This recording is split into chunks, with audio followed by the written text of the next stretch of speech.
Please get ready for a dictation of exercise number 15 from Progressive Magazine of December 2021. 5 seconds.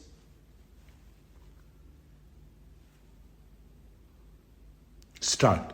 My colleague, the Honorable Minister of Defence, will no doubt deal with the broad issues raised in this debate and with the criticisms and suggestions made.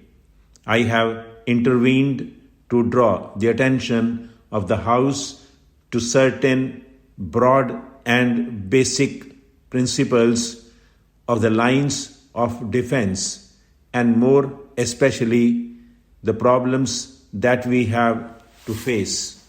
I have noticed in the course of the debate today a certain concern and anxiety about recent events amounting almost to an apprehension lest India might be attacked by our neighboring country and we might not be ready for it.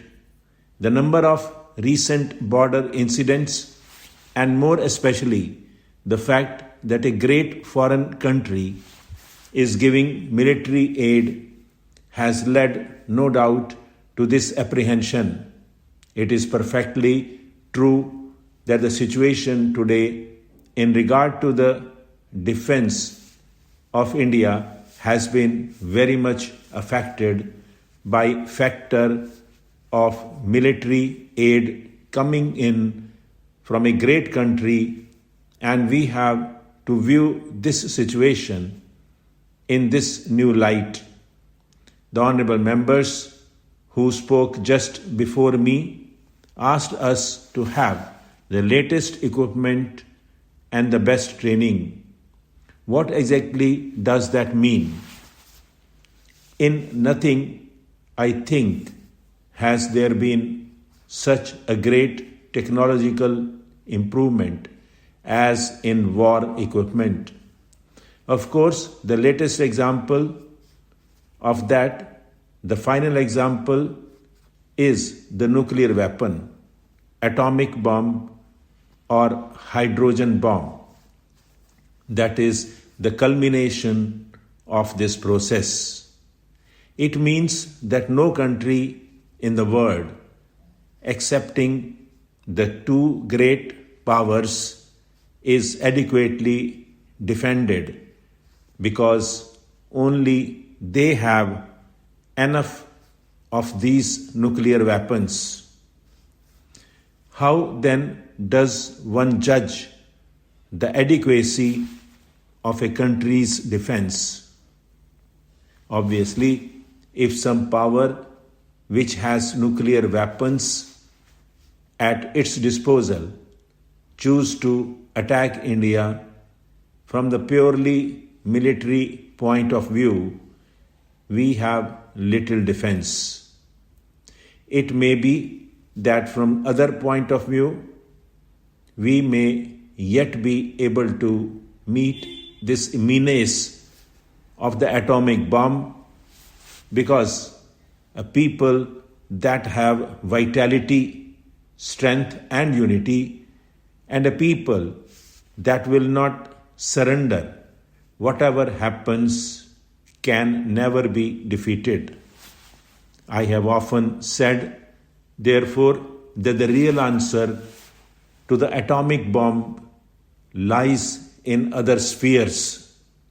I mention this because in the final analysis, what counts is not your soldier or your military weapon, but the spirit of unity of the people, the will of the people to survive in spite of every difficulty and every menace present here.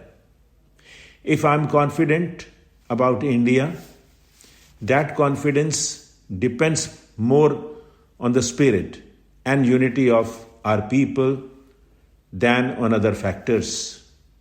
If that is weak, for me, it just does not matter how many tanks or how many aircraft we may put in. Technology has developed so rapidly that if unfortunately there is a great war in the future, probably every book that has been written in the past about warfare and every weapon that was used during the last war and previously would be out of date. Judged from that point of view, we in India and nearly all the countries of the world, excepting a very few, are completely out of date, and there is not help for us at present. What is the equation of defense? In what lies the strength of a people for defense? Well, one thinks immediately about defense forces, Army, Navy, Air Force. Perfectly right. They are the spear points of defense. They have to bear the brunt of any attack. How do they exist? What are they based on?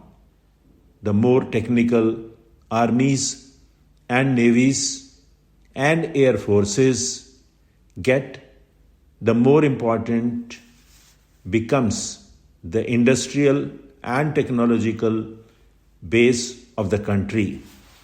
You may import a machine or an aircraft or some other highly technical weapon, and you may even teach somebody to use it, but that is a very superficial type of defense because you have not got the technological background for it.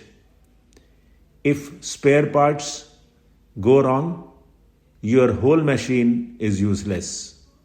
If somebody from whom you bought it refuses to supply a part of it, it becomes useless, so that in spite of your independence, you become dependent on others, and very greatly so. From that point of view, probably there are very few countries in the world that are really independent, able to stand on their own feet against the military strength of others. Therefore, apart from the army, navy, and so on, you have to have an industrial and technological background in the country. Supporting all this is the economy of the country. If the country's economy is not sound, it is a weak country. I can give many examples to this house of countries which are the moment may have a good army, but whose strength is really superficial because the army depends on outside factors, foreign machines, foreign economy, foreign help. Such a country is essentially a dependent country, though called independent as regards his political status is concerned in the world. We do not subscribe to this new, so we believe that strength lies in developing the country in all spheres. Stop.